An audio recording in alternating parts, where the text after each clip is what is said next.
പപ്പ എന്താ ഇതൊന്ന് ശരിക്ക് ചെയ്യോ? അമ്മ അമ്മയും നിങ്ങൾ രണ്ടുപേരും ഇത് തമാശയായിട്ട് എടുക്കുക. ഓ എന്തുവാടേ, ഞങ്ങൾ ശ്രമിച്ചുകൊണ്ടിരിക്കുകയല്ലേ. നിന്റെ അത്ര ഫ്ലെക്സിബിൾ ഒന്നും അല്ലേ ഞങ്ങള്. പിന്നല്ലാതെ എന്താ, ഞങ്ങളുടെ നിന്റെയും പ്രായം നോക്ക്. ഇത്ര പെർഫെക്റ്റ് ആയിട്ട് എങ്ങനെ ചെയ്യും? കുറച്ചൊക്കെ അങ്ങോട്ടും ഇങ്ങോട്ടും ഒക്കെ ഉണ്ടാവും.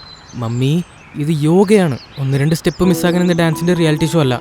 ആസനം ചെയ്യുന്ന രീതി ശരിയല്ലെങ്കിൽ പിന്നെ ആരോഗ്യം അങ്ങനെ നന്നാവും. ഇനിയെങ്കിലും ഒന്ന് ശരിക്ക് ചെയ്യൂ.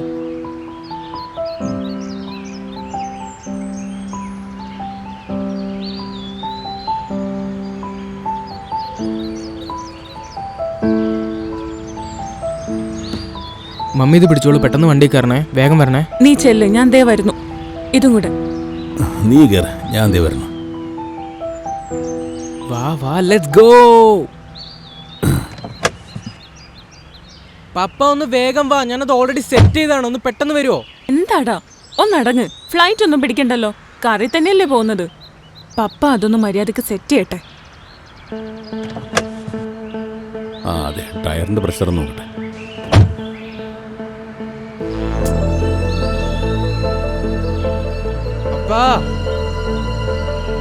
ഇതൊക്കെ ഇപ്പൊ തന്നെ ചെയ്യണമായിരുന്നോ?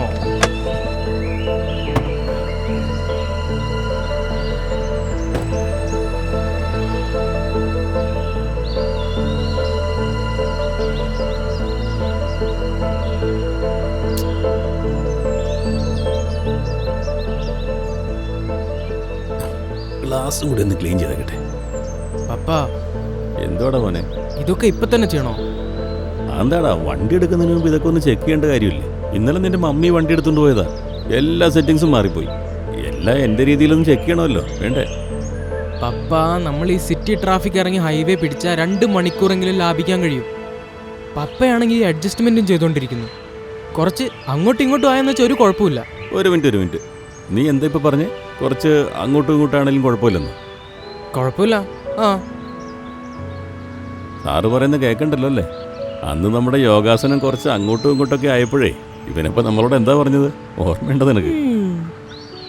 ആസനം ചെയ്യുന്ന രീതി ശരിയല്ല എങ്കിൽ പിന്നെ ആരോഗ്യം എങ്ങനെ ശരിയാവും?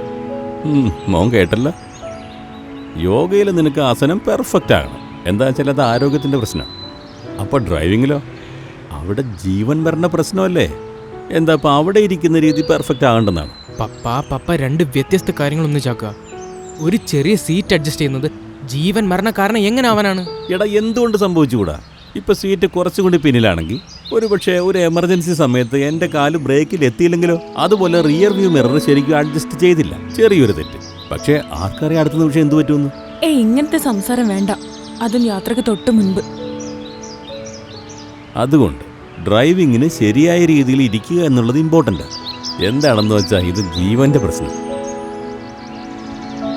എന്ത് പറയുന്നേട്ടാ, സുഖം തന്നെയല്ലേ? ഇതായൊരു സാമം.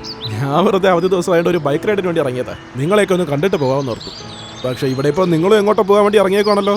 വാ, 2 മിനിറ്റ് ഇരുന്നിട്ട് പോവാം. പക്ഷെ നിങ്ങൾ ജീവനെ പറ്റി എന്താ ഇത്ര സീരിയസ് ആയിട്ട് സംസാരിച്ചുകൊണ്ടിരുന്നത്?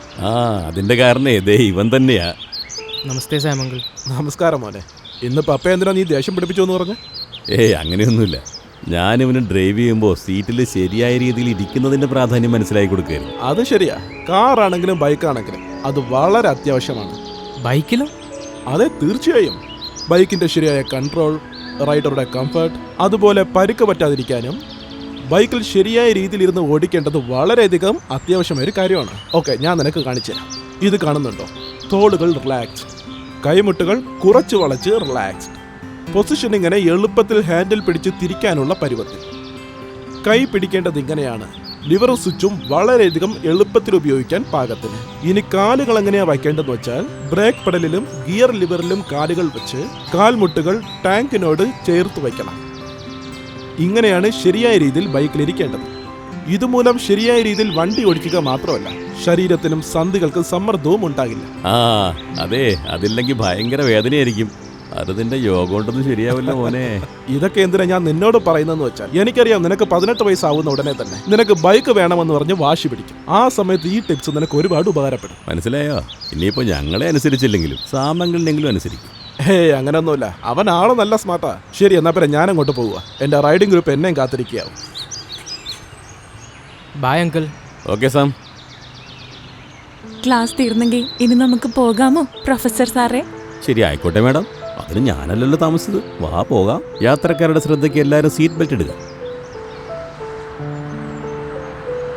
കുറച്ചു നേരം നിർത്തി എന്തെങ്കിലും ഒന്ന് കുടിച്ചാലോ? അപ്പം നമുക്ക് കുറച്ച് റെസ്റ്റും കിട്ടും. പപ്പ ഇപ്പം എന്തിനാ നിർത്തുന്നേ?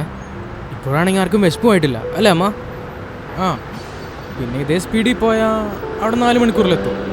എന്നിട്ട് അവിടെ പോയി വിശ്രമിച്ചാൽ പോരെ? മോനെ, ദീർഘദൂര യാത്രയിൽ ഒരു കാര്യം നമ്മൾ ഒരിക്കലും അവഗണിക്കാൻ പാടില്ല. അതാണ് വിശ്രമം.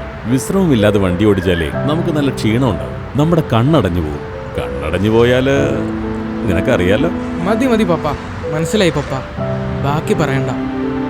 അല്ലെങ്കിൽ രാവിലത്തെ പോലെ അമ്മ പപ്പായെ വീണ്ടും ചീത്ത വിളിക്കും. അത് പോട്ടെ, പപ്പ നല്ലൊരു സ്ഥലം നോക്കി വണ്ടി നിർത്തിയേ. ഓക്കെ മോനെ.